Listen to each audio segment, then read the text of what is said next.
प्यारे तलबा व तालिबात, अस्सलामु अलैकुम।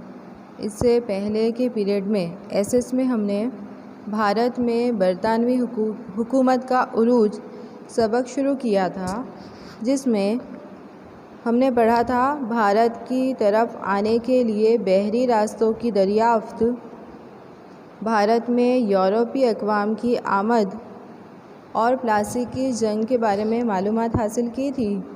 अब उसके बाद बक्सर की जंग के बारे में पढ़ेंगे।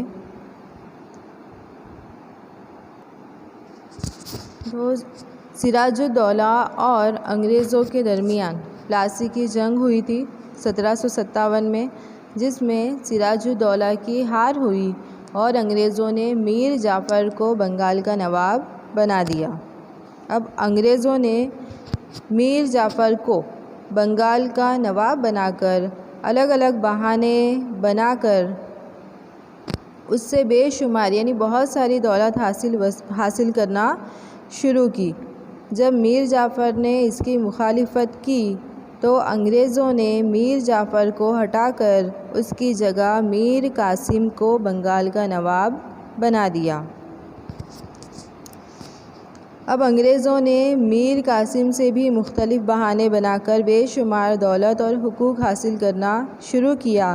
जब मीर कासिम ने अंग्रेज़ों की मुखालिफत की तो अंग्रेज़ों ने मीर कासिम को हटाकर दोबारा से मीर जाफ़र को बंगाल का नवाब बना दिया।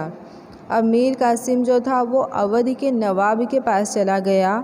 उन दिनों अवध में मुग़ल बादशाह शाह आलम आए हुए थे। नतीजे में तीनों ने यानी मीर कासिम, अवध के नवाब और मुग़ल बादशाह शाह आलम, इन तीनों ने मुश्तरका तौर पर यानी कि मिलकर कंपनी सरकार का मुकाबला करने का फ़ैसला किया और अंग्रेज़ों को जंग के लिए ललकारा। इस तरह बक्सर के मकाम पर इन तीनों की फ़ौज के सामने ईस्ट इंडिया कंपनी ने जंग की 22 अक्टूबर 1764 में, जिसमें इन तीनों की फ़ौज हार गई और कंपनी सरकार जीत गई। इस तरह कंपनी सरकार को बंगाल, बिहार और उड़ीसा ये 3 बड़ी बड़ी रियासतें हासिल हो गई। उसके बाद हेडिंग है कंपनी के निज़ाम का इर्तिका। गुजराती में है कंपनी शासननो विकास।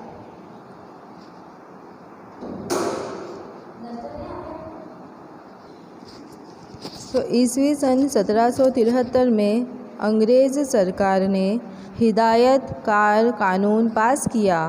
इस कानून की बिना पर जो पहले बंगाल का गवर्नर था, अब उसे पूरे भारत का गवर्नर जनरल बनाने का फ़ैसला किया गया। इस तरह वॉरेन हेस्टिंग्स भारत का पहला गवर्नर जनरल बना।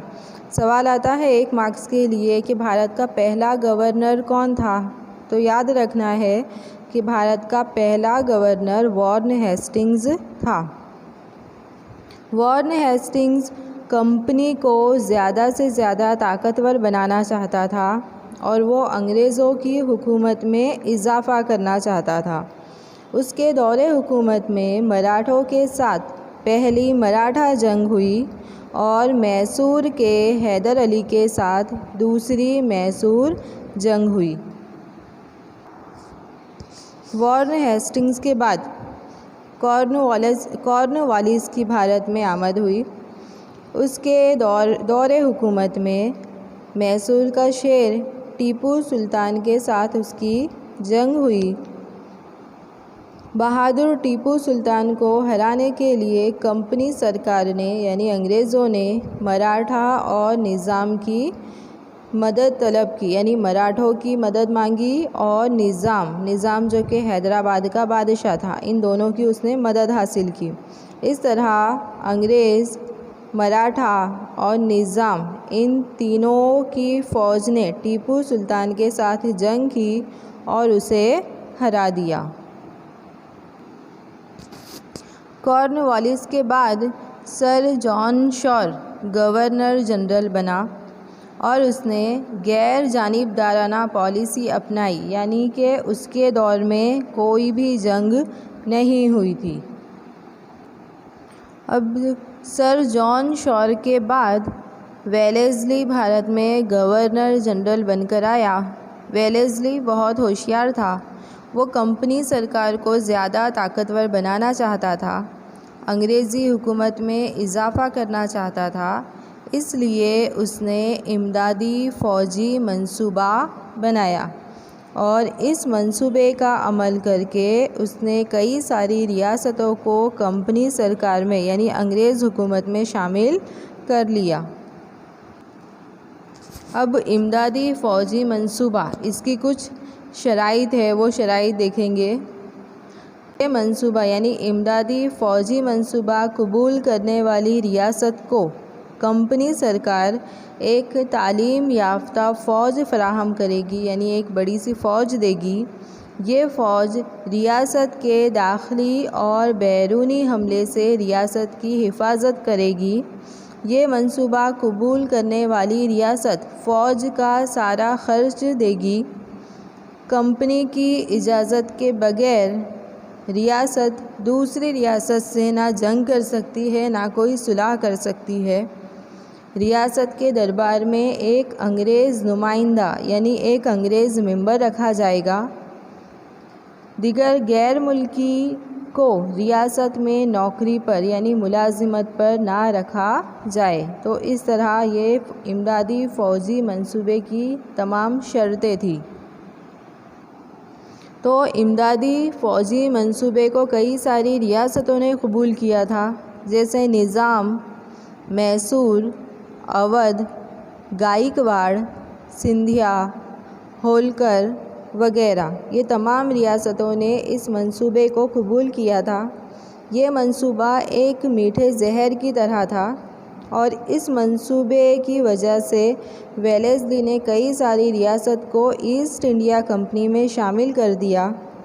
गवर्नर जनरल वेलेस्ली ने टीपू सुल्तान को इमदादी मंसूबा अपनाने के लिए कहा, लेकिन टीपू सुल्तान ने मना कर दिया, इनकार कर दिया। मंसूबे को कबूल ना करने की वजह से अंग्रेज़ों ने निज़ाम की मदद लेकर 1799 में मैसूर पर हमला किया, यानी टीपू सुल्तान के साथ जंग की। इस जंग में टीपू सुल्तान लड़ते लड़ते शहीद हो गया। वेलेस्ली के बाद भारत में गवर्नर जनरल के तौर पर हेस्टिंग्स आया। हेस्टिंग्स ने नेपाल के साथ जंग की और गुरखों को अपनी फ़ौज में शामिल किया। इसके अलावा इसने पिंडारों के साथ भी जंग की और मराठों के साथ भी जंग की। तो हेस्टिंग्स के बाद विलियम बेंटिक भारत का गवर्नर जनरल बना और उसने साम्राज्य पॉलिसी अपनाई। साम्राज्य पॉलिसी यानी साम्राज्य यानी कि अपना राज फैलाना, तो उसे साम्राज्य पॉलिसी कहते हैं। तो विलियम बेंटिक ने साम्राज्य पॉलिसी अपनाई थी। विलियम बेंटिक के बाद ईस्वी सन 1848 में डलहौज़ी भारत में गवर्नर की हैसियत से आया। वो कुछ ज़्यादा ही साम्राज्यत पसंद था, यानी ये भी अपना साम्राज्य फैलाना चाहता था, अपना राज फैलाना चाहता था। उसने साम्राज्य पॉलिसी को बढ़ावा दिया और कंपनी सरकार को फैलाने के लिए उसने खालिसा पॉलिसी अपनाई। खालिसा के मायने होते हैं किसी भी चीज़ पर ज़बरदस्ती कब्ज़ा करना। तो डलहौज़ी ने खालिसा पॉलिसी अपनाई, ये भी याद रखना है। तो अब इसके आगे के जो पॉइंट्स है वो हम अगले पीरियड में पढ़ेंगे।